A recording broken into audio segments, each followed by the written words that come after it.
Baik, assalamualaikum warahmatullahi wabarakatuh. Salam sejahtera buat kita semua.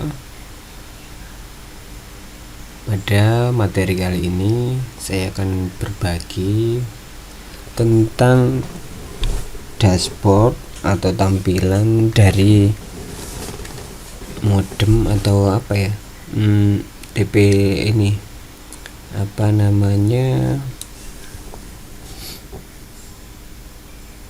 router dari Netis. Jadi yang kita pakai adalah yaitu apa namanya, router Netis, yang dimana ini jaringannya nanti kita bisa lihat pada gambar video selanjutnya. Ini nanti kita akan jelaskan. Jadi urutannya dari provider, kemudian ada modemnya fiber masuk, kemudian kita keluarkan lagi ke Netis ini.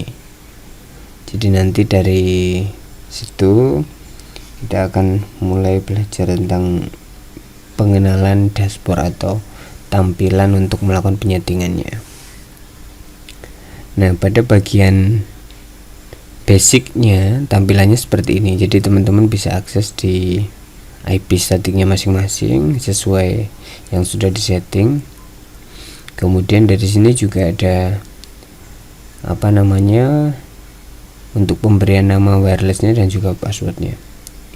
Itu untuk tampilan basicnya. Sedangkan detail yang lebih spesifiknya itu ada di tombol ini, di advance. Jadi kita tekan tombol advance ini.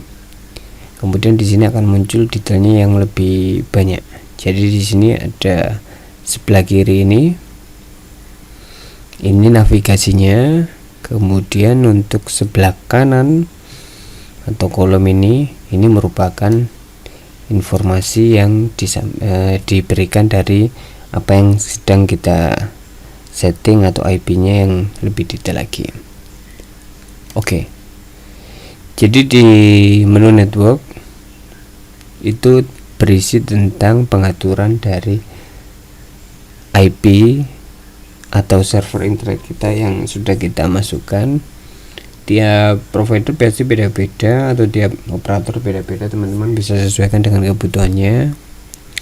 Kemudian di sini ada LAN, ini informasi tentang pengguna, jadi siapa saja yang pakai. Kemudian kita bisa setting dari IP berapa sampai berapa dan seterusnya. Next, kemudian IP LAN ini kalau kita dari siaran TV, cuma kalau modem-modem yang apa namanya, router biasa biasanya jarang, yang ada biasanya punya IndiHome dan sebagainya, itu mungkin bisa dioptimalkan. Tapi kalau tidak dari provider tersebut, saya kira kurang optimal untuk dipakai. Nah, operasi modernnya ini kita jadikan sebagai router. Nah, bedanya bridge ini kan, kalau bridge itu jembatan, jadi mungkin dari satu lokasi ke lokasi yang lain teman-teman bisa manfaatkan untuk operasi ini.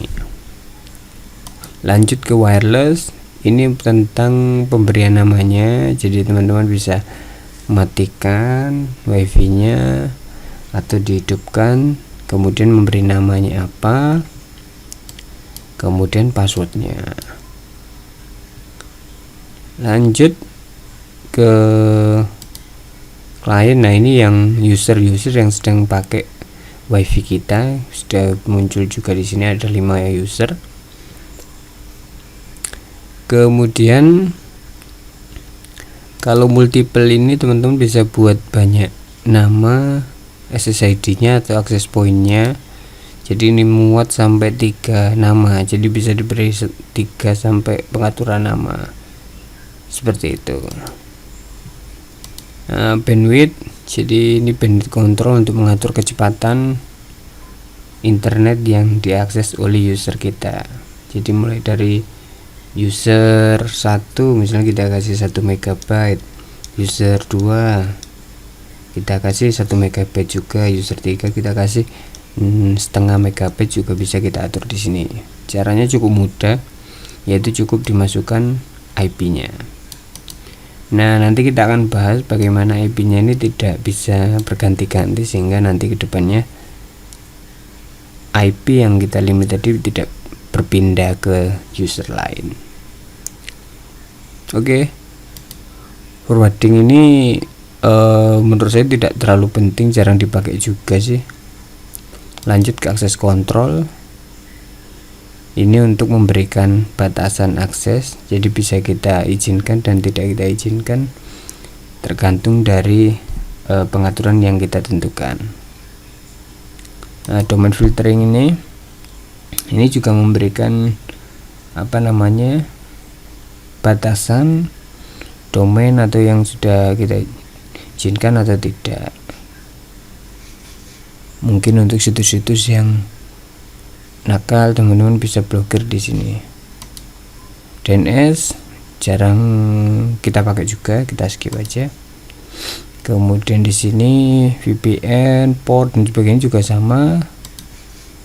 Nah, ke sistem tool saja. Jadi di sistem tool ini kita bisa upgrade firmware-nya juga. Tapi kalau menurut saya lebih amannya ya sudah nggak perlu di-upgrade, basicnya saja dulu aja, lebih aman. Backup dan restore ini untuk menyimpan settingan yang sudah kita buat, bisa kita backup dan juga bisa kita restore kembali. Kita akan bahas nanti di video selanjutnya.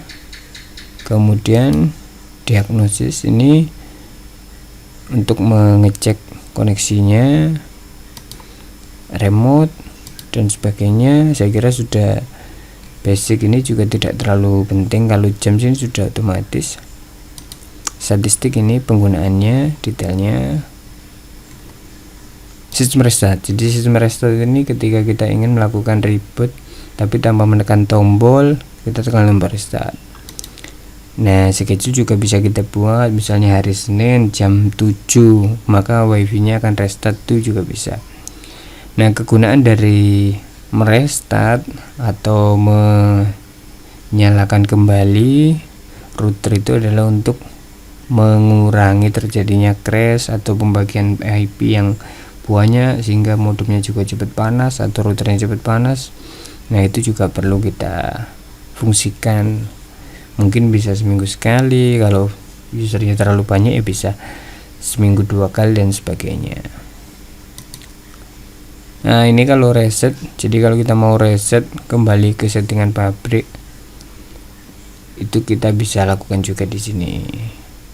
Biasanya untuk router-router terbaru juga sudah mendukung melalui tombol. Cuma ini kita bisa melalui klik di halaman untuk interface-nya. Oke. Itu dulu penjelasan dari router Netis untuk kode atau tipe WF2419E. Semoga bermanfaat. Nanti kita bahas lagi video selanjutnya, yaitu tentang pengaturan bandwidth sama membackup settingan yang akan kita simpan untuk menyimpan settingan selanjutnya biar tidak hilang. Oke, itu dulu videonya, semoga bermanfaat buat teman-teman. Jangan lupa subscribe dan aktifkan loncengnya untuk mendapatkan notifikasi video selanjutnya. Terima kasih.